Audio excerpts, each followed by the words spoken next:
Hello and welcome back. Today we are continuing here as the Roman Republic, big and red, as we should be.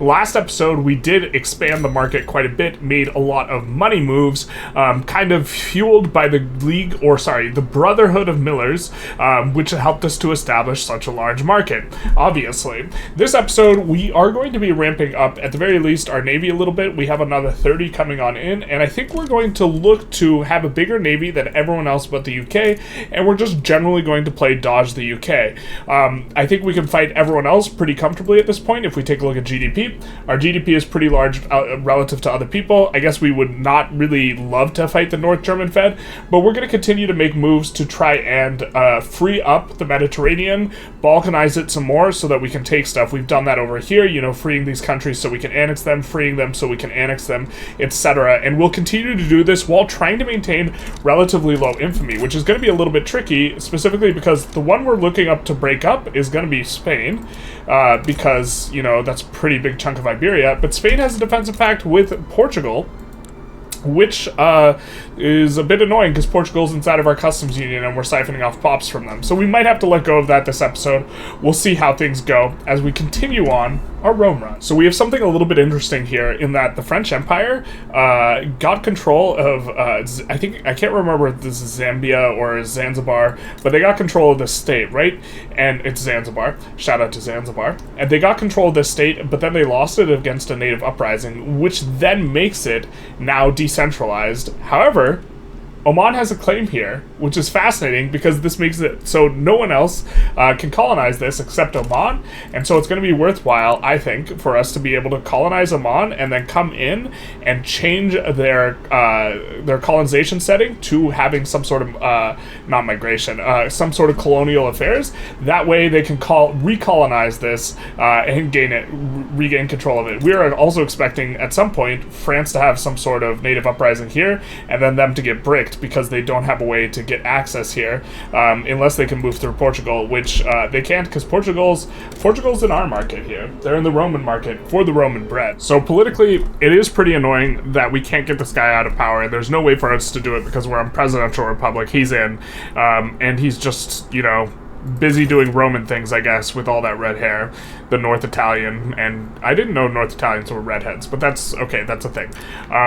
But I think what we're going to do is we're going to rake back some of these consumption taxes here. We're going to specifically rake back the tobacco one, and we'll be losing a little bit of money, even though we're on max taxes, that's fine. And what we're going to do is we are going to both go on to censorship, because the religious folk will be in favor of this, and they'll be happy about it, but also we want to go on to getting rid of them. And the problem is they're really too powerful. And so what we're going to do is we're also going to suppress them, because we don't want the rev to be super huge. We are going to provoke a rev when we switch on to, being on total separation. And so as a result of this, I think it's going to be a little bit rough. And so what we're going to do is we're going to suppress them and make them happy. Right now they're +8 happy. We are suppressing them.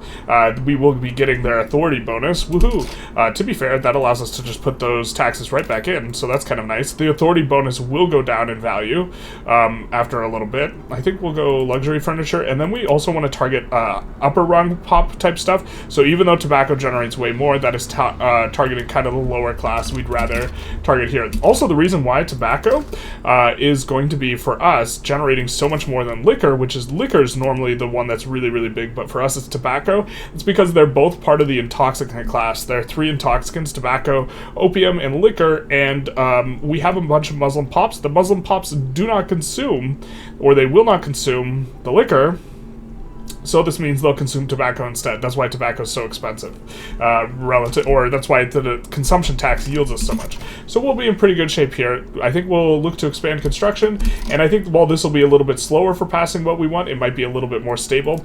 It's a shame we can't put the Curia in government while trying to pass this, because their clout would be really, really useful, but if they're in government, we can't suppress them, and we want to suppress them. So this is what we'll be doing in terms of this stuff.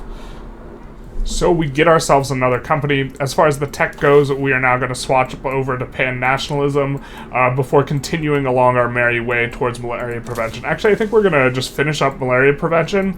We'll see what gnat spreads next, and then we might do that into malaria prevention, but we will be getting... we'll just research malaria prevention. This will gnat spread and finish before we get it, which will decrease the cost of malaria prevention by quite a bit. I think that the UK might already have malaria prevention, because they're making pretty quick progress now into Hero, and so we do want to make sure that we kind of secure at least decent chunks of some of this land for ourselves, because this is where all the rubber's at, and we had a really kind of late start on getting there. We also have access to another company, and I'm not sure what... Well, okay, we do have the Brotherhood of Millers, so perhaps we should just go the Grain Consortium. That's definitely not optimal. That's 100% not optimal, but you know... Actually, I think we like the Roman steel, to be fair. Roman steel is pretty good here. I think the 5% state construction efficiency, we're not completely out of peasants yet. This will effectively boost our construction by 50 for free. On top of, we will hit a prosperity bonus fairly easy. And the throughput on steel is, like, not inconsequential, right? It's not inconsequential, right? Just kidding, we're going the Grain Consortium because we are a big Rome, a proud Rome. We are caked up, our market is caked up, and on that note, I'd like to take a brief pause to take a little bit of a word from our sponsor. Public festivals shall be at the 5th hour in the circus. Wine to be provided by the Capitoline Fraternity, and cakes by the Guild of Millers. The Guild of Millers uses only the finest grains, true Roman bread for true Romans. We probably should have done this forever ago, but we're going to rival Spain, because we would love it if Spain joined plays against us. That way we could fight them without having to fight Portugal, and we could release and start chopping them up. And so we rival them, along with a few others that we aren't expecting to have to tangle with too much. Brazil probably being the spookiest. Well, Spain's the spookiest, but we actually want to fight them, Scandinavia, and so we're expecting to not have too much, which is allowing us to float quite a lot for a bit more infamy decay. I think that we're probably, or I have in the past, probably been underutilizing this mechanic, the minus infamy decay, because that is pretty substantive. It just doesn't feel very substantive because decay happens at a slow pace, and so we're going to try and stay on top of that, at least some. We're also involved with this play for an obligation on the Netherlands, which is going to be nice, because maybe we trade for this at some point or something like that. We are starting to emerge on the global scale and starting to look after global things, especially because we still don't have enough rubber to turn on all of our rubber tools, and we hates that. We hates that a lot, and so this is a bit of a problem. Now, here's the thing. Here's the thing indeed, actually. So we actually, with these guys, if we side on the side of Portugal, then Portugal can't side against us against Spain. So this is actually something we're interested in. The problem, we're not involved in a play with Great Britain, and so Great Britain can side against us with Spain, and that's really spooky. And so... But this is the type of thing we're looking for, where we can be on a play side with both Portugal and Great Britain, such that neither can side against us when we go for Spain, and then we can, you know, release Galicia and Catalonia in order to really free up the coast and give ourselves some options to go after. Oh, well, this simplifies things immensely. Portugal's just willing to straight up become a subject in this play in exchange for help, so this solves that problem. So it will be just waiting for Great Britain to become involved in a play that we can side on their side with, and once that happens, then of course we will be able to make use of that. Also, that's just tremendous for us, because that saves us an enormous amount of infamy, like 50 infamy, and we could in theory try and get the same deal on Spain, but I just don't think it's going to happen. We have poor relations. I think we're going to do the Spain militarily, but that's a huge boon for us. We also are righteous enough to increase taxes, and we had decreased taxes for a little bit. I think we're going to increase them because we are starting to incur a little bit of trouble. I think this is partially on the back of our 5% tax waste, though, which is, you know, in addition to the tax waste we are getting from this guy. This expensive taste guy whom we hate to have the leader of the government. We also do have a communist party now, which it do be communisting. And the clout on these guys has come down a little bit. Not too much, though, so that's a bit unfortunate. being as handsome as we are, we just randomly roll a humanitarian on our Intelligentsia, so we're not going to be passing total separation immediately. Instead, we're just going to be passing, multiculturalism, as it were, which will be really big easy. Now, this will make the civic nobility upset. It'll make the Curie upset, but the Curie won't be that upset, and so they shouldn't rev, and we will still continue to get to eat at their clout. You can see it's going down at a pretty precipitous rate. We are hoping that the suppression continues to work, and not only will it continue to work, it should work better as long as we're doing censorship, which increases bolster and suppression, power. Also, we noticed that we were kind of around 4%, and so we started bolstering the trade unions, looking to get them out from under being demarginalized. And once they're demarginalized in the next election, they should perform very well. We just finished an election, so we're not going to get to swap too much stuff, in the immediate future, but for now, this is going to be really good. Also, we don't have a communist here anymore with the humanitarians, so that's perfect because we get to maintain our righteousness and not just be super unrighteous. Also, Portugal just felt like giving us Zambezia, good deal Zia, for free, in exchange for us helping them, to colonize out of Zambezia better, which is, the art of the deal there. And so we are going to continue to colonize, and we are coming up on malaria prevention, where we're going to colonize way better, followed by kind of the 4 electricity tax altogether. A bit more strangeness with this one. So we had, the Zanzibari thing going on, but now we have an uprising that is happening, a Zanzibari uprising that is happening against Bemba, and they're both decentralized powers. I don't know what happens now. We did subjugate Oman, and we are forcing them to change their law to hopefully, so they're trying to do colonial resettlement. But I think what's going to happen is there's going to be an uprising, and then it'll be Zanzibari, and then Zanzibari will be a free country, is what I'm guessing happens. Very interesting. I don't think we would have gone or bothered with Oman had it not been for that. So that's mildly annoying, but we just got Portugal for free and reduced their autonomy this episode, so it's really hard to complain about anything. They were just so attracted by the notion of getting true Roman bread for true Romans, which they're about to become Roman. Alright, so the malaria prevention is going to be a huge one. We get more max colonial affairs investment. Can we even come up on this right now? It doesn't look like it. I think we would even want workplace safety office more anyways, but we will put more government queues or government construction in the queue, just kind of looking to stave off this tax malice, because we are growing the pop pretty aggressively off the back of getting incoming migration. So we're just going to put in, a few extra, and we already have a lot in the queue anyways, and so this will allow us to upgrade our institutions. But now we should see, these are every 50 days these guys are expanding, so they are going to absolutely start flying. So every place where we do have an ingress, which to be fair isn't everywhere, we are going to be a lot faster. We are going to look to annex Congo kind of as quickly as possible, and we decided to help Lahej, or Revolutionary Lahej, because they swayed for free. Brittany wants to use an alliance. They want an alliance. They are offering an obligation. That's a bit interesting. I can't imagine what they would declare that would be annoying or frustrating for us, so kind of inclined to say yes. But I think we'll just say no, actually, because this uses up our 1 alliance slot, and we are trying to float a lot of Diplo here, so we will continue with that. Also, multiculturalism is flying, because, if you're willing to serve in the army, we don't care what race you are, and so this is the Roman way. But we will be getting quite a bit of Africa now, and we are going to probably be looking to try and trade and consolidate and secure for ourselves, fronts. So, if we can trade for Gabon or South Cameroon, this is definitely something we'd be interested in, to peel these off the British. So once we are no longer involved in a play, we will be trying to take a look at who we can trade for, especially because there are negative events from having split states. Now wait, what's this? Oh no, we didn't notice. We didn't notice this. Okay, well this is fine. This is all fine. It's not that fine, but it's fine. It's fine. We will be fine.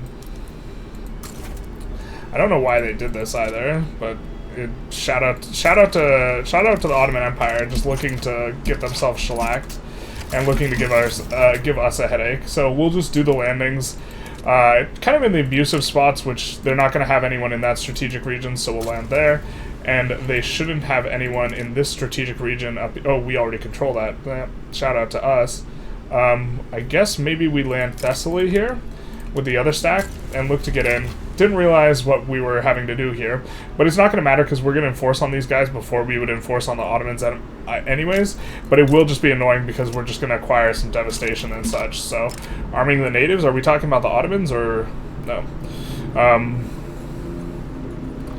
I think we're just going to do this, but what we are trying to do, the Ottomans are just like, they have no teeth at this point, and so I guess we're just going to run over them.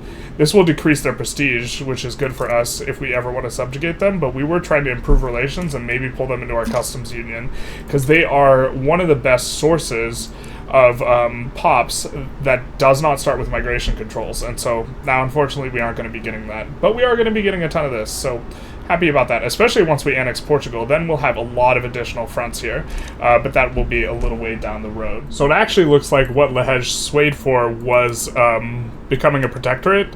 You notice they're at 100, and they are not capitulating because they're tributary of the Ottoman Empire, so we actually have to enforce on the Ottoman Empire, so it does kind of matter what happens here.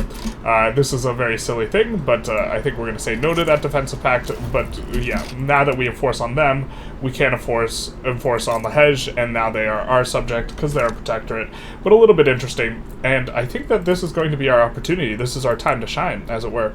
We joined on the side of the UK, and now, ooh, actually, we might want to do something here, to be fair. We have really good relations with Occitania and not the Revolution, so we might want to, I think, well, let's just ask for an obligation here. And I think we'll help them out, but we don't need to help them out a ton. And now we can get in on Spain. We're just going to double check that they don't have any crazy defensive pacts. No, they have a defensive pact with Portugal, which should be voided by us having Portugal as a subject, so Portugal should not come to their defense. Or I think they come to their defense, but it doesn't kick them out for us for forever. So this is going to be nice. I think we lead with probably humiliation, and then we go for making the other things primary. So let's lead with humiliation here. They, of course, will not accept, not that we would want them to. And then, following this, we can put in on them for a bunch of other things. And if we can pull the UK into this, this would be nice. But we're going to wait until it escalates and also see how it develops. Because if a bunch of people join against us, then we'll need to make some sort of move. And maybe need to use our maneuvers for stuff other than releasing, depending on who joins and for what. Another thing I wanted to note is that we have been nurturing good relations with kind of as much as the GPs as we can by utilizing trade agreements. And if you take a look here, we have trade agreements basically with every GP, which means we are going to have ticking positive relations with these guys, so that they are much less likely to side and plays against us, and also much more likely to be willing to help us out. And so we've intentionally tried to increase volume of trade, improve relations, and then get to this point where now we can have good relations with all the GPs, and we don't need to spend any type of influence. You can see we're not spending influence at all, improving relations with any of these guys, and still simultaneously be able to get this maximum infamy decay. Alright, so things have developed a little bit wildly, but I think we got our play locked in. They're uncertain, but we have a bunch of plus modifiers towards making them more certain because we're involved in a bunch of different plays, and we have a bunch of debt, so I didn't feel it was too important to make stuff primary, but we are going to be liberating Catalonia, and then we're greeting by liberating UA, which means we'll have to fight Spain down the ling, but Catalonia might be enough to make them subjugable, but we know that liberate UA long-term is going to be really good because it's going to liberate these two provinces. Qing, or rather the Heavenly Kingdom, joined against us, to have a bit of a go, I suppose, because they thought that we were weak. Because they wanted the Guangdong Treaty Port back, to be fair. This is what they wanted, and so this is what they put in. We swayed UK for banned slavery. We're going to make sure that this is going to the right spot here, that we want it there. Yeah, exactly. Because the UK also has a treaty port right there. But we look to be in pretty good shape here. We're a little bit weak on this front. We're extremely strong on this one-man front, but we are helping out Occitania first in exchange for an obligation, and then we're planning on, kind of diverting our efforts. So the 44 units that we have helping out Occitania should be freed up just about in time for the war, and so this will be useful to us. Let's just double check in a couple spots if we can sway anyone for these other wars. We've seen become subject sways to be pretty common because our army's starting to get pretty big at this point. We did sway for an obligation on Argentina. We have a trade agreement with them, and so we could maybe in the future pull them into our market, something like this. But for now, yeah, we get our landing in right here, and actually this landing, this can be actually a little bit dirty. You know what we could do? We could do this. We could just have them rapid advance and get a little bit of a sneaky, cheeky backdoor into Spain that there's literally nothing you could do to play against this, right? This is entirely this is a different war that you're not involved in, you couldn't have possibly helped to defend, and we land right as the war starts, and our guy just gets on the front, like, instantly, and is just going to push through instantly. That is got to be something that's pretty obnoxious to be on the receiving end. But, okay. Ivan Dikov, an abolitionist, Intelligentsia. I don't think we mind that. So, sure, why not? Shout out to you. And now, there's no one on the front. You're just going to absolutely get plowed through there. And then over here, I think that I'm hoping that we can just defend through here and then turn our attentions there later after we run over Spain. So, that's the hope, at least. Man, we're involved in so many plays right now. We're getting involved in another play here where Iraq is having a civil war, and we're doing this in exchange for not pulling them into the customs union, but a very nice pulling them into being in a trade agreement. We are trying to pursue these pretty aggressively, as these we have to pay the very least amount, and maybe we should have given them an obligation to pull them into being in our trade agreement, and then tried to pull them into the customs union after that, but I think we're going to be getting them in the customs union pretty soon, which is going to allow us to siphon off their migrants if we can swap them, which I can't remember if you can swap someone who's a customs union. Oh, they have no migration controls. This is fantastic for us, because this means we will be able to siphon off migrants. It's going pretty well against the loud cars outside, but more importantly, it's going well against Spain, and so we're going to be enforcing pretty soon here. Qing, or rather the Heavenly Kingdom, is being a little bit sticky here, which is why we're sending in a landing on their capital. We, of course, do have some of that business, but we are expecting that to go in. Now, kind of the moment of truth is, how bad does this hurt Spain, and is it enough to maybe decay them under being a major power? And they have to, if it becomes at least 730, their rank will increase to great power, their current prestige. If it goes under 3, wow, so they're more than low enough to become a minor power, which is crazy, just from the release of Catalonia. That's wild. So that released 3 states, but Catalonia is going to be very likely to be pretty nice to us. We're going to just bankroll them and try and increase relations up as quickly as possible, but what we're also going to do is try to pull them into market. Let them let them love the taste of Roman bread. Yes, that's it, not fear the taste of Roman bread. Okay, so I don't think I've gotten this a positive epoch event before, so we're going to take a look at it. The work of the positivists have deeply enshrined their principles within the circles in the Roman Republic. Do we have a positivist in government? Is that why we hit it? No. The principles of positivism are assured to guide Roman professionalism institution for many years to come. We can choose this, which technology, research speed, fantastic, education access, qualifications, all this is great. Or we could pick this one, which will give approval and intergroup political strength for several years to groups that we don't really want, and positive figures will be more likely to appear in the Roman Republic. We don't really like the positivists too much, other than we would like this guy to leave. We would like this guy to die. We have been waiting for this guy to die for a while. We really hate the expensive tastes. Not good to have. Not ideal. And he doesn't, it's not like he has an especially good trait to kind of balance it out. And if he wasn't a president, we would just exile him. But since he is a president, we can't, which is just kind of a demonstration of why presidential republic is a little bit rough. We might even go after Austria here. I think we do need to accrue up some infamy. Yeah, we're not super low on the infamy, so we have to do stuff, but we are finishing out, this uprising in Papua, or Papa, rather, and then as well as this, kind of civil war over here in Iraq. Alright, so it looks like we can use the yo-yo sway method to get Occitania for freezies, good dealsies.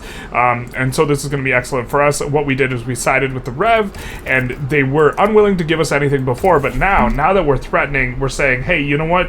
You can't govern yourself. This is your second revolution in 10 minutes. Now they're willing to become our subjects. So we're going to ask them to become our protectorate here. They will say yes. Everything will be right in the world because they are joining the Roman side, and we are getting that for freezies. Good dealsies. We're still on 10 infamy. We do need to decay the infamy down a little bit. We probably actually should have declared a play before that, but, you know, 10 is a decent amount to decay down, and we're not expecting anyone to get involved in this war, so we're expecting this to be a real and proper stomp. But getting both Portugal and Occitania for free, you know, all it cost was us, of course, founding not just the Brotherhood of Millers, but the, the Guild of Millers, as it were, rather. Big, good stuff coming up. I think that most of our wheat farms are not actually even able to employ, by the way, which is, I think that's the state of affairs in most of our wheat farms, to be honest. Very significantly, this is going to be our first election since the trade unionists became demarginalized. We do have a new party of the left, and the Curia is getting crushed. Now, we are currently actually passing state atheism because we cannot try and pass total separation unless we can get the trade unionists in power. We can't get them in power unless this president, El Presidente, is not of the Industrialists. It's basically impossible. This is an example of why parliamentary republic tends to be better, although I think we have a unique intelligentsia that just doesn't support separating church and state, which has been an absolute struggle for us. But if we take a look here, is that the Free Trade Party with all the clout? Yeah, it is the Free Trade Party looking in the lead kind of in this election, not the Communist Party. So they're going to crush again. We're going to need to put them in again. This is the presidential republic thing. So what we're doing is we're not actually going for state atheism. We're going to do state atheism and then try and swap back to total separation. We hope that this works. I'm curious to see if we actually lose the bonus, from... I forget. I know we've done this before because we did an atheist pope run, but I'm not sure if we lose the bonus from Vatican City, which requires you be Catholic, but we will be atheist Catholic, not non-atheist Catholic. I think we'll... I was going to say I think we favor the Communist Party here, but I think we like the enactment chance here. Just try and get things going a little bit faster. And we do have regulatory bodies, so we can go for that. Also, I forgot... Ooh, that's an exciting development, perhaps. I mean, we would like an obligation with the North German Fed, to be honest. I think we already have one. No, we don't. So I think we can just peel off an obligation here. We'll wait and see how the play develops, but we'll probably be peeling off an obligation. And then we also were able to reduce autonomy since we were joining in on the play on a few people, namely Egypt. So Egypt is going to be now a puppet, so they are going to be on the chopping block in 5 years. And so we will have a nice Roman Republic at the bottom there, and then also... we will be able to, annex through here. And so things are coming along quite nicely on that front. If we want to really kneecap France, we only have to take 3 states off of them.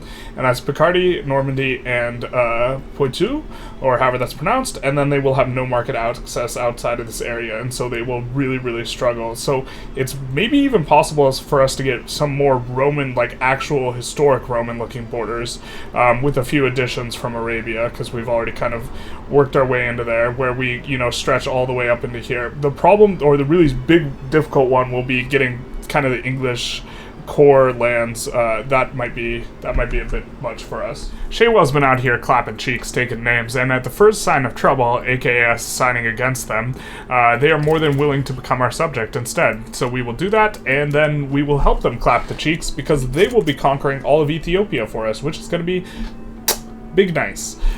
So all we will have to do is just kind of wait, because they will be able to take care of this themselves, and then they will annex Assa, and we get this whole huge free subject that is going to have quite a bit of population. Now, is that population migratable? I don't think so.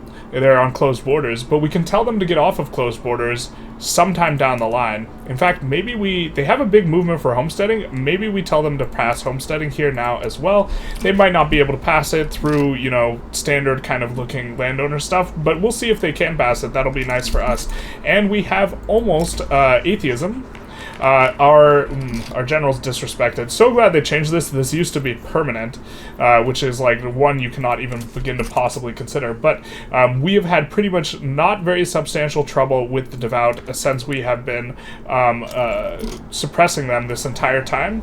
And so this is pretty good. We are, bolstering the trade unions to try and help them stay above, keep their head above water, because we don't want them to marginalize. Because if they marginalize, demarginalizing them will require some amount of, authority, so we would rather just kind of stick with it and maintain the really strong bonus. We get another tick, but it's just going to be a matter of time before we get state atheism, at which point we'll try and swap back to total separation. I think we're going to conclude our episode here.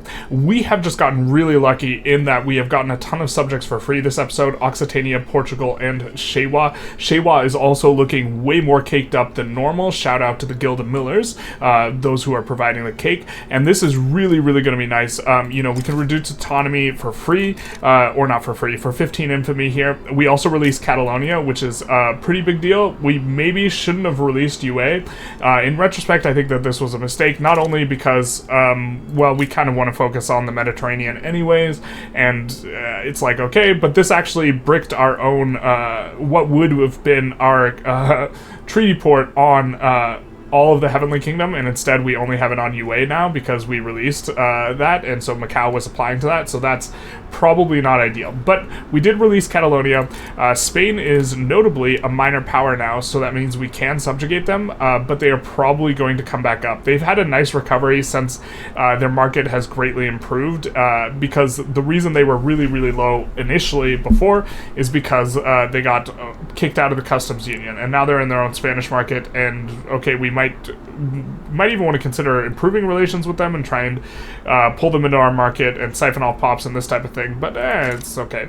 Catalonia's, for whatever reason, not liking us too much. They did it literally the second we pulled UA into our customs union, then they started getting not so nice, or not, the second we got a trade agreement with UA, rather.